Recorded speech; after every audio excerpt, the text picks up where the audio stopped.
Hello बच्चों, good morning. कैसे हैं आप लोग? बच्चों welcome to my YouTube channel best approach. मैं मनोज चौहान। बच्चों आपको रिवाइज करा रहा हूँ। आज डेफिनेट इंटीग्रेशन हम रिवाइज करेंगे। और बच्चों ये वीडियो जो है इसको लाइक और शेयर ज़रूर कर देना, ठीक है। बच्चों अनअकैडमी पर एक कंप्लीट फीचर आ गया है जिसमें आप बैटल कर सकते हैं और जान सकते हैं कि आप कहाँ पर स्टैंड करते हैं, आपकी तैयारी कैसी है। तो तैयारी जो है उसको चेक करते रहना बहुत इंपॉर्टेंट है रेगुलरली। अगर आप चेक नहीं कर रहे हैं तो समथिंग इज़ रॉन्ग, ठीक है ना, कुछ गड़बड़ है आपकी तैयारी के साथ। तो 17,000 से भी ज़्यादा बच्चों ने कम्पीट किया है आपस में, दोस्तों ने कि, और उस प्रेशर एनवायरनमेंट को फील किया है अनअकैडमी पर। तो दे फेल्ट वेरी गुड, मुझे बहुत पॉजिटिव फीडबैक मिला है। आप आकर के भी कम्पीट करिए और इन्जॉय करिए, है ना। नर्वस आना अच्छा लगता है कई बार। बच्चों अनअकैडमी पर master IIT JEE with PYQs। तो PYQ सबसे इंपॉर्टेंट मुझे लगता है होते हैं to crack IIT JEE exam. Real exam से पहले अगर आपने PYQ नहीं किया तो आपको सेंस ही नहीं है बेसिकली कि उस एग्जाम में किस तरह के क्वेश्चंस आते हैं। सब्जेक्ट वाइज बच्चों mock test curated with 600 plus PYQs। तो practice the most asked questions, है ना, लास्ट 10 साल के।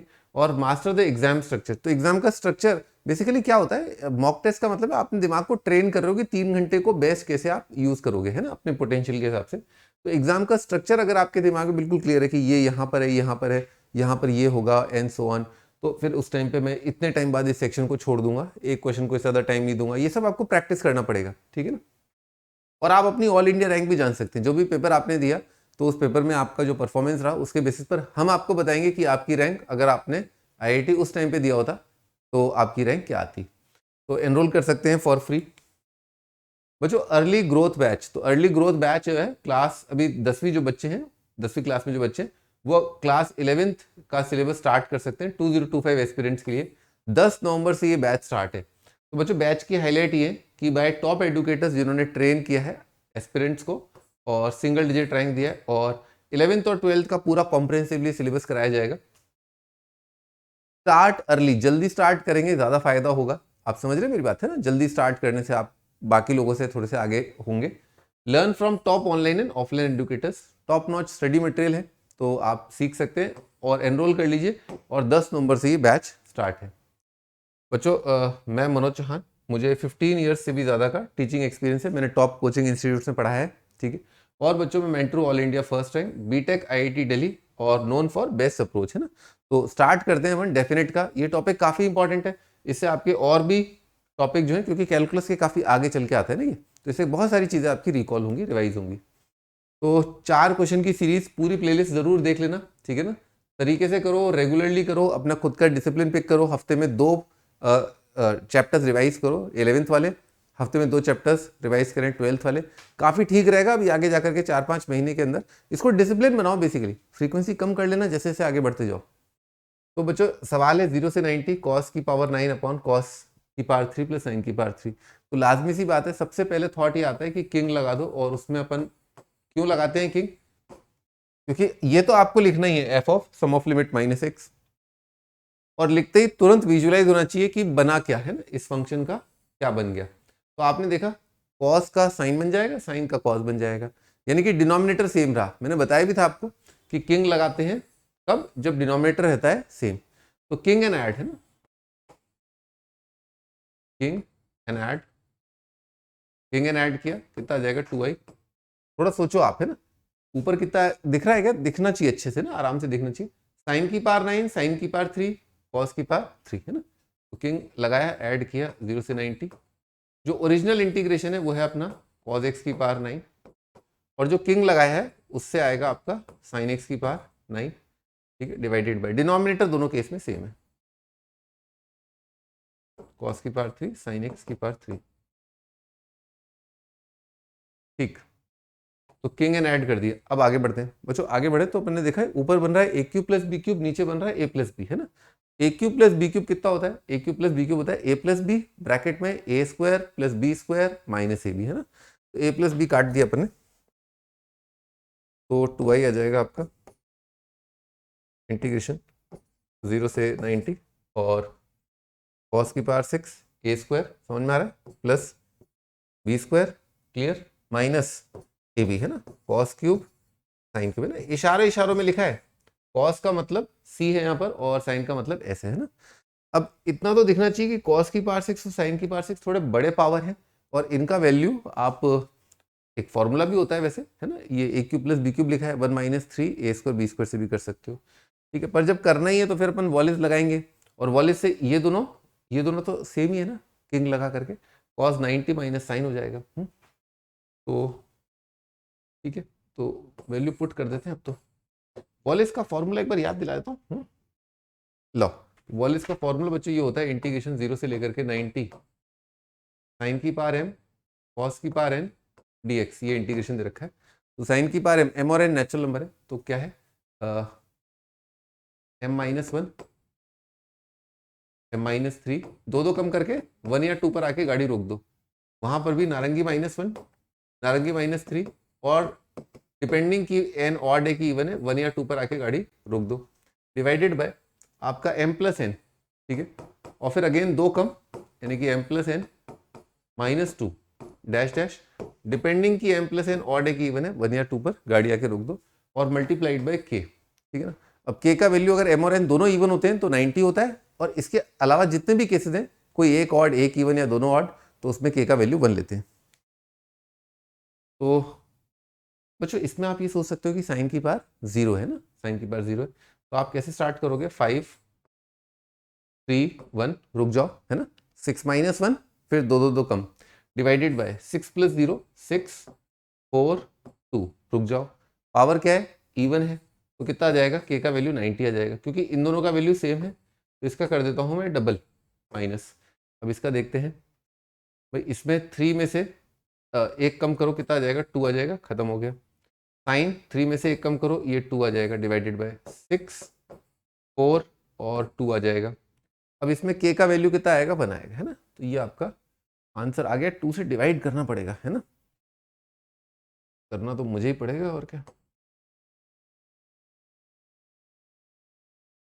तो 2 काट दिए,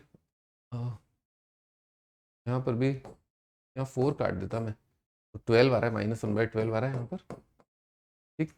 और यहाँ पर 2 काट के कितना आ जाएगा, 5 15 15 24 48, 15/48, 15/3 काट सकता था क्या, हाँ 3 काट सकता था, तो 3 5 और 16 पाई -1/12। अच्छा ये ध्यान रखना बच्चों, ये 2i है ना, ये आपका 2i है, डिवाइड कर देना 2 से, ठीक है ना, ये आंसर आ गया। नेक्स्ट बच्चों, अगला सवाल ऑड इवन फंक्शन से रिलेटेड एक प्रॉपर्टी है कि अगर कोई फंक्शन ऑड होता है तो -a से a उसका इंटीग्रेशन 0 होगा, और अगर फंक्शन इवन होता है तो -a से a उसका इंटीग्रेशन ट्वाइस 0 से a होगा, क्योंकि एरिया आप देख सकते हो ऑड इवन फंक्शन का, symmetric about origin, symmetric about Y axis. बच्चों यहाँ पर एक ग्रेटेस्ट इंटीजर फंक्शन दे रखा है, तो ग्रेटेस्ट इंटीजर फंक्शन आपको पता होना चाहिए नाइदर ऑड नॉर इवन होता है। लॉग को देखते हैं एक बार, चेक कर लेते हैं, -a से a है, तो मैं इस फंक्शन को ऑब्जर्व कर रहा हूँ, log of 1 plus x minus log of 1 minus x, ठीक है, एफ ऑफ माइनस एक्स है ना, log of 1 minus x minus ln of 1 plus x. तो भाई ये कितना आ जाएगा, a माइनस बी का कितना आ गया, b माइनस है, नेगेटिव ऑफ एफ एक्स आ गया, तो नेगेटिव ऑफ फंक्शन आ गया, इसका मतलब ये ऑड है, तो इसका इंटीग्रेशन खट से 0, ठीक है। बच्चों याद आया आपको, है ना, ऑड फंक्शन का इंटीग्रेशन -a से 0, तो अपने को बस ग्रेटेस्ट इंटीरियर को करना है। अब आप ग्रेटेस्ट इंटीरियर का ग्राफ अगर देखो तो आपको समझ में आएगा कि हमें यहाँ पर ब्रेक करने की जरूरत है ना। ग्रेटेस्ट इंटीरियर का ग्राफ ऐसा होता है, ये आपका -1 और ये 0 और ये 1 है ना, ऐसा, ठीक है। तो ये ऐसा है और ऐसा है, तो हमें क्या करना होगा, -1 से 0 ब्रेक कर लेते हैं, और 0 से हाफ ब्रेक कर लेते हैं, -1/2 से 0 और 0 से 1/2। तो जो 0 से 1/2 तो ग्राफ 0 है, यहाँ पर कितना है, -1 into difference of limit, difference of limit मतलब अपर माइनस लोअर, ये प्लस हाफ है, सॉरी, है ना, -12 अपना आंसर है ना, ए ऑप्शन। तो देखा आपने, ग्राफ से भी कर सकते थे आप ये देख सकते थे कि मुझे एक्चुअली ये वाला एरिया निकालना है, और यहाँ तो एरिया बन ही नहीं रहा क्योंकि एक्स एक्सिस है, तो ये एरिया क्योंकि बिलो एक्स एक्सिस है, नेगेटिव आएगा आंसर।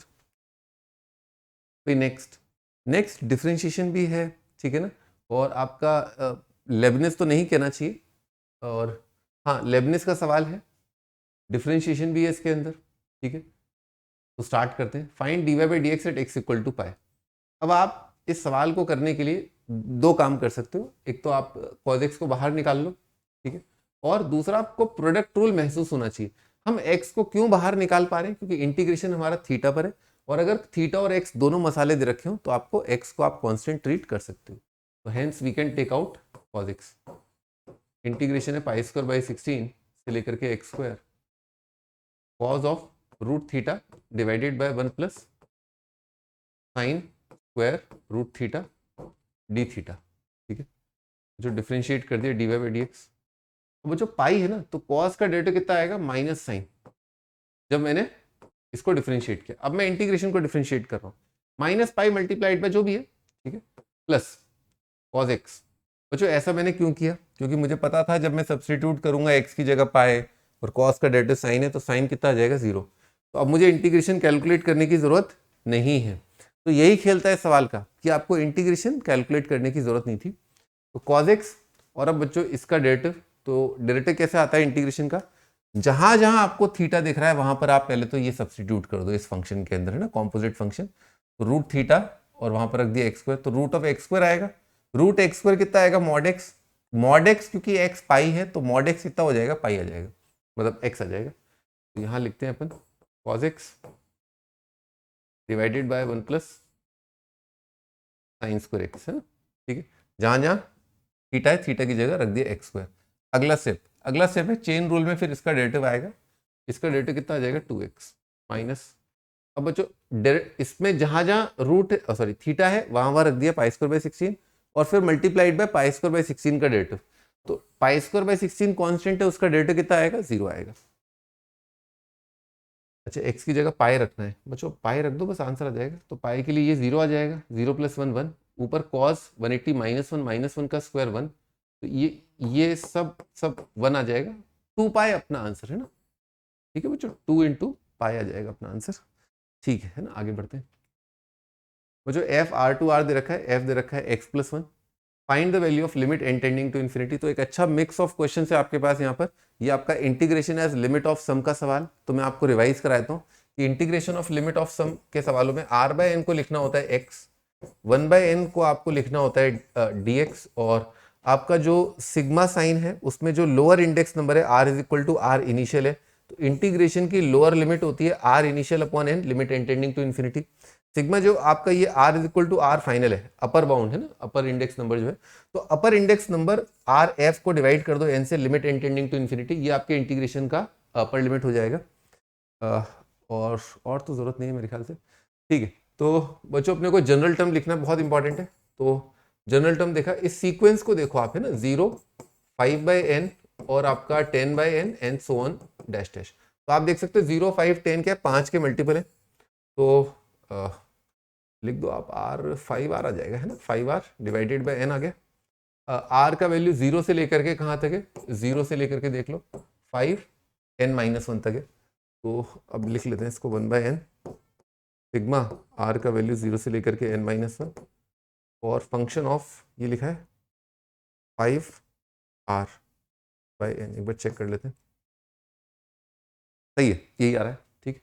अब बच्चों इसमें ना अपने को क्या करना है, अपने को r बाय n को लिखना है x, तो ये लिखा है f ऑफ 5x है, ये थोड़ा सा इसने थोड़ा सा अटपटा रखा, और इंटीग्रेशन आ जाएगा आपका 0 से लेकर के 1 आ जाएगा, n माइनस 1 अपॉन n 1, ठीक है। 1 बाय n को मैं लिख देता हूँ dx, थोड़ा सा खेला है उसने 5x, और 5x भाई जहाँ जहाँ x है x की जगह 5x रख दिया, ये आ जाएगा। 1 का इंटीग्रेशन तो बना जाएगा 5x का 5x square by 2, 1 plus 5x square by 2, 5 by 2 7 by 2 answer है, ठीक है भाई, ये आ गया। सिंपल सवाल था, बस याद दिलाना पर्पस था। अगली टर्न पे और डिफिकल्ट क्वेश्चन करेंगे अपन, जो डेफिनेट इंटीग्रेशन है उसका ये बहुत बेसिक पार्ट था। अगली टर्न पे और फिर तीसरा जो सेशन होगा डेफिनेट इंटीग्रेशन का, उसमें और डिफिकल्ट अपन करेंगे, ठीक है बच्चों। मिलते हैं नेक्स्ट टर्न पे, बाय बाय।